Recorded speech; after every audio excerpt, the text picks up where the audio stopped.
ஒருத்தரோட சைக்கிள், ஒருத்தரோட பைக்கு, நடந்து போறது, கொலுசு சத்தம், இது போல எல்லாம் என்னுடைய மைண்ட் அப்படியே ஃபிக்ஸ் ஆயிடுச்சு.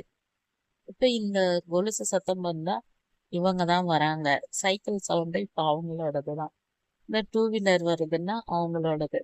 இந்த மாதிரி ஒவ்வொருத்தரோட அசைவுகளையும் என்னால அப்படியே மைண்ட்ல ஏத்துக்க முடிஞ்சிச்சு.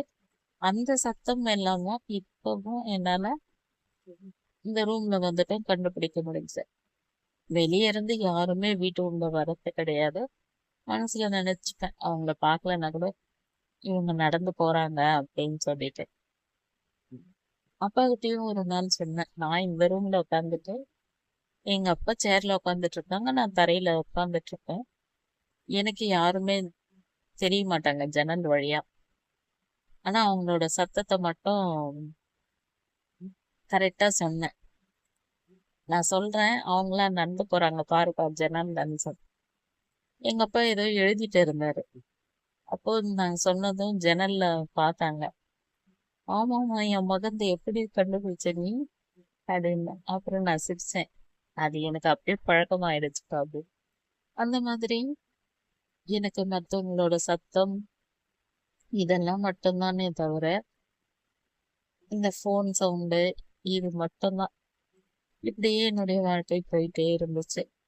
தங்கச்சிங்க ஃபோன் பண்றது, நான் தூங்குறது, சாப்பிடுறது, ரெஸ்ட் ரூம் போறது, இப்படியே நாட்கள் போயிட்டே இருந்துச்சு. இந்த ரூமுக்கு வந்துட்ட பிறகு அப்பாவும் ஹாலுக்கு போயிட்டாங்க. ஏதாச்சும் எடுக்கிறதுக்காக இந்த ரூமுக்கு வந்தாருன்னா அப்போ சாப்பிட்டேம்மா அப்படின்னு கேட்பாரு. அதை கூட எங்க அப்பா என்னை கேட்கக்கூடாது. கேட்டாருன்னா அவ்வளவுதான், உடனே அப்பாக்கும் அவங்களுக்கும் சண்டை வந்துடும். அதுக்கப்புறம் நான் ரெஸ்ட் ரூம் போகும்போது சொல்லுவேன், ஹாலுக்கு போகும்போது, நீ என்னை எதுவும் கேட்காதப்பா, எதுக்காக என்ன கேட்குற? என்கிட்ட பேசினாதான் அவங்க உள்ள சண்டை போடுறாங்களா? நான் இந்த வீட்டுல ஒரு அனாதை மாதிரி இருந்துக்கிறேன். நீ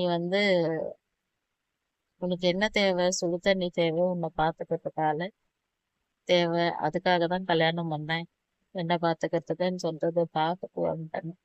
நீ சாப்பிட்டியான்னு கேட்டதுல இப்ப இவ்வளவு பிரச்சனை வருதுல்ல, வேணாம், நீ என்ன கேட்காதனா? அட வாய் மூடுதான். ஒரு அப்பான்னு இருந்தா இதெல்லாம் கேட்க மாட்டானா? தாய் இல்லாத பொண்ணு, ஒரு அப்பந்தான் ஆதரவன்னு. வேணாப்பா, யாருமே எனக்கு வேணாம், என்னால யாருக்கும் பிரச்சனை வேணாம் சொல்லி சொல்லிட்டான்.